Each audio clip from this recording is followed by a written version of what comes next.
बिस्मिल्लाहिर्रहमानिर्रहीम। अस्सलाम वालेकुम। कैसे हैं आप सब? आई होप से सब खैरियत से होंगे। तो आज के लेक्चर के अंदर हम पार्ट्स ऑफ स्पीच सीखेंगे, ठीक है। पार्ट्स ऑफ स्पीच के बारे में मैं आपको डिटेल से सिखाऊंगी कि पार्ट्स ऑफ स्पीच कितने होते हैं और कौन-कौन से होते हैं। तो सबसे पहले जो है हम देख लेते हैं कि पार्ट्स ऑफ स्पीच कितने होते हैं। पार्ट्स ऑफ स्पीच जो है वो 8 होते हैं। सबसे पहला पार्ट्स ऑफ स्पीच होता है नाउन और उसके बाद होता है प्रोनाउन, ठीक है। और थर्ड होता है वर्ब, देन एडवर्ब और उसके बाद होता है एडजेक्टिव, ठीक है। और नंबर 6 पे आता है प्रेपोजिशन,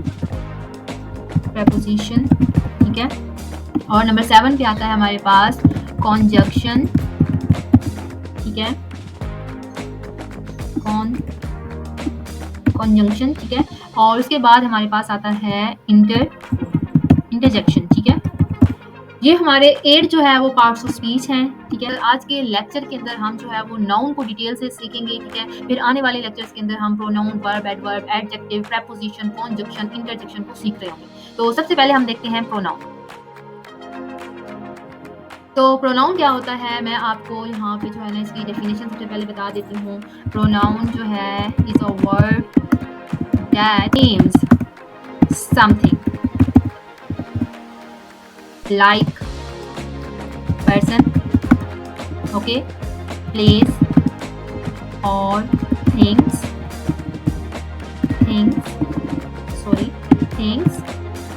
ideas। तो persons, नाउन जो है ऐसा वर्ड होता है जो किसी भी चीज़ का नाम हो, चाहे वो पर्सन हो, चाहे वो प्लेस हो, चाहे वो किसी चीज़ का नाम हो, थिंग्स हो, थिंग्स के नेम हो, चाहे वो आइडियाज़ हो। तो ये सब चीज़ें क्या कहलाती हैं? नाउन कहलाती हैं, ठीक है। पर्सन, सबसे पहले पर्सन की बात कर लेते हैं। पर्सन के अंदर जैसे अंदर टीचर आता है, ठीक है। इसी तरह अगर टीचर हो गया, डॉक्टर हो गया, या कोई आप कह लें जी मैन, ठीक है, या आप कहें जी वुमेन, तो ये सारे वर्ड्स जो है वो किसके अंदर आएंगे? नाउन के अंदर आएंगे। लेकिन कौन सी कैटेगरी के अंदर आएंगे? पर्सन की कैटेगरी के अंदर आएंगे, ठीक है। और इसी तरह अगर हम बात करें प्लेस की, तो प्लेस के अंदर जो है जैसे हम कहते हैं सिटी, या हम कहते हैं कंट्री, ठीक है, या हम कहते हैं जी इसके अलावा या किसी सिटी का नेम लिख लें, ठीक है, किसी कंट्री का नेम लिख लें, तो ये कौन सी कैटेगरी के अंदर आते हैं? प्लेस की कैटेगरी के अंदर आते हैं। और ये क्या कहलाते हैं? ये नाउन कहलाते हैं, ठीक है। इसी तरह जो है अगर हम थिंग्स की बात करें, ठीक है, अगर हम बात करें थिंग्स की, तो थिंग्स के अंदर जैसे हम कहते हैं जी चेयर हो गया, टेबल हो गया, ठीक है।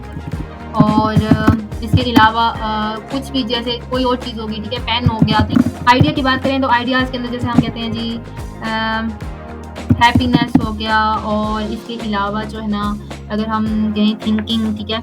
और इसके अलावा अगर हम लव, फ्रीडम, ये ऐसे वर्ड्स हैं जो किसके अंदर आते हैं? ये आते हैं नाउन के अंदर। और कौन सी कैटेगरी के अंदर आते हैं? आइडियाज़ की कैटेगरी के अंदर आते हैं, ठीक है, आइडियाज़ की कैटेगरी के अंदर आते हैं। तो आई होप सो आपको नाउन की डेफिनेशन की, इसकी एग्जांपल्स की अच्छे से समझ आ गई होगी। अब हम बात करते हैं टाइप्स ऑफ नाउन, ठीक है। टाइप्स ऑफ नाउन जो है वो 4 होती हैं। सबसे पहले आता है कॉमन नाउन, सेकंड पे आता है प्रॉपर नाउन, फिर आता है कॉन्क्रीट नाउन और फिर आता है एब्स्ट्रैक्ट नाउन, ठीक है। ये नंबर 4 पे है एब्स्ट्रैक्ट नाउन। सबसे पहले हम बात करते हैं कॉमन नाउन की, ठीक है। कॉमन नाउन के अंदर चीज़ों की जनरल कैटेगरी, आम चीज़, कोई आम जगह, कोई आम शख्सियत, ठीक है, उसको हम कहते हैं, वो क्या कहलाएंगे? कॉमन नाउन कहलाएंगे, ठीक है। जैसे मैं इसकी एग्जांपल्स आपको यहाँ पे जो है वो लिख के दिखाती हूँ। जैसे हम कहते हैं सिटी, किसी सिटी का नेम नहीं बताया मैंने, ठीक है। और मैन, किसी आदमी का नाम नहीं बताया। इसी तरह अगर हम जो है वो, तो बुक का नेम मैं नहीं बता रही, जस्ट कह रही हूँ बुक। तो ये हो गई थी हमारे पास कॉमन नाउन, ठीक है। और अगर हम बात करें प्रॉपर नाउन की, तो प्रॉपर नाउन के अंदर जो है किसी खास शख्सियत का नाम होगा, किसी जो है खास जगह का नाम होगा, किसी खास बुक का नाम होगा, ठीक है। तो प्रॉपर नाउन में जैसे मैं आपको एग्जांपल दे दूँ, कराची हो गया, ठीक है, या कोई हम इधर हम बुक का नेम लिख लें, ठीक है, किसी भी बुक का नाम, जैसे इंग्लिश सब्जेक्ट है तो इंग्लिश की बुक, ठीक है, क्या है? प्रॉपर नाउन कहलाते हैं, ठीक है। हम बात करते हैं कॉन्क्रीट नाउन की। कॉन्क्रीट नाउन क्या होता है? कॉन्क्रीट नाउन की मैं आपको एग्जांपल दूंगी, आप समझ आएंगे। मैं आपको बताती हूँ इसकी एग्जांपल। टेबल, ठीक है, चेयर, कैच। तो ये जो है ना क्या है हमारे पास?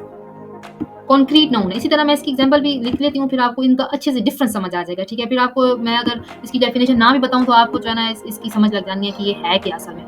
तो यहाँ पे मैं इसकी एग्जांपल अगर आपको दूँ तो इसके अंदर आता है जस्टिस, ठीक है। और सबसे पहले मैं इसकी एग्जांपल लिख लेती हूँ, फिर आपको समझाती हूँ। डोंट वरी, आपको समझाऊंगी, ठीक है। अच्छा, जस्टिस हो गया, इसके अलावा लव हो गया, इसके अलावा फ्रीडम हो गया।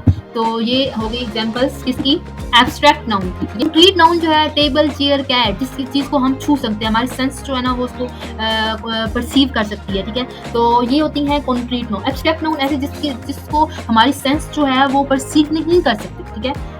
ऐसे आइडियाज़ जिनको हमारी सेंस जो है वो कंसीव नहीं कर सकती, जैसे जस्टिस हो गया, लव हो गया, फ्रीडम हो गया, ये जस्ट हमारे ख्यालात के हिसाब से होता है, की हद तक ही होता है।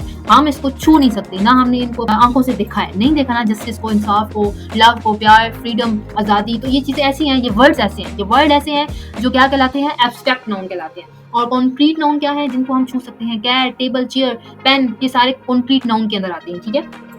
I hope so types of noun की आपको अच्छे से समझ आ गई होगी। आज के लेक्चर के अंदर हमने पार्ट्स ऑफ स्पीच के अंदर पार्ट्स ऑफ स्पीच देखे कि कितने होते हैं, उसके बाद हमने पहला पार्ट्स ऑफ स्पीच सीखा, उसकी टाइप्स देखी, और नाउन की आपको अच्छे से समझ आ गई होगी।